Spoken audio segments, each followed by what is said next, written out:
அனைவருக்கும் வணக்கம்.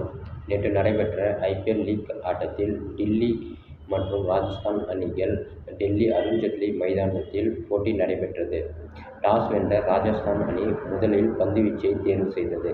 முதலில் களம் இறங்கிய டெல்லி அணி நிதானமான ஆட்டத்தையே விளையாடியது. அந்த அணியின் ஜேக் பிரீசர் 0 ரன்னில் ஆட்டம் இழந்தார். இதனால் டெல்லி ரசிகர்கள் மனதில் ஒரு அச்சம் ஏற்பட்டது. பின் வந்த கருண் நாயர் 0 ரன்னில் ரன் அவுட் ஆகி நடையை கட்டினார். பிறகு வந்த அபிஷேக் போரல் மற்றும் KL ராகுல் இருவரும் சேர்ந்து கள நிலவரத்தையோ புரிந்து கொண்டு நிதானமான ஆட்டத்தையோ வெளிப்படுத்தினர். ராகுல் அவுட் ஆக பிறகு வந்த அனைவரும் அதிரடியாக விளையாடினர். டெல்லி அணியின் ஸ்கோர் மளமளவென உயர்ந்து 20 ஓவர் முடிவில் 5 விக்கெட் இழந்து 188 ரன் சேர்த்தது. பிறகு 189 ரன் வெற்றி என்ற இலக்கை மனதில் கொண்டு களம் இறங்கிய ராஜஸ்தான் அணி ஆரம்பம் முதல் அதிரடியாக விளையாடியது.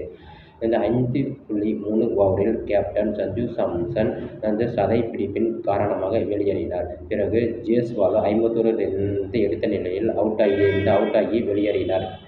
பின் வந்த ராணா அரை சதம் அடித்து அவரும் அவுட் ஆகி வெளியேறினார். பிறகு 20 ஓவர் முடிவில் 4 விக்கெட் இழந்த ராஜஸ்தான் அணி 188 ரன் எடுத்து டிராவில் முடிந்தது. பிறகு சூப்பர் ஓவர் முறையை கடைபிடித்தது. இந்த சூப்பர் ஓவர் முறை போட்டி 4 வருடத்திற்கு பிறகு நேற்றுதான் போட்டியில் நிகழ்ந்தது என்பது குறிப்பிடத்தக்கது. பரபரப்பான இந்த போட்டியில் இதயம் பலவீனமாக உள்ளவர்கள்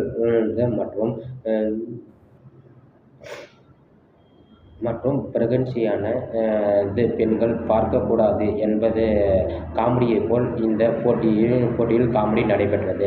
ராஜஸ்தான் அணியின் சூப்பர் ஓவரில் முதல் பேட்டிங் செய்தது. இதில் ஹிட்மேயரும் ரியான் பராக்கும் களம் இறங்கினர்.